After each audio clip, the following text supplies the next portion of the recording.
Meet Softcup, a reusable menstrual cup that was created to support all your period needs. Here's how it works. First, wash your hands, and then remove Softcup from its storage pouch. Then, choose one of two folds. This is the U fold.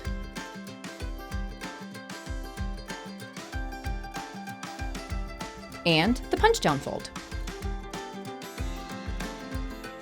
Once folded, insert the Softcup into the vagina. Once the cup is inserted, insert a finger into your vagina and run your finger along the cup and vaginal wall. Ensure the cup has fully opened and that there are no dents or folds. When you're ready to remove your Softcup, squeeze the sides to break the seal, and then gently remove the cup. Keep it upright to avoid spillage and empty into the toilet. Rinse cup and reinsert or put away. Store your Softcup in its storage pouch and make sure it's closed and snug. 12-hour wear, comfortable fit, created to make period life a bit easier.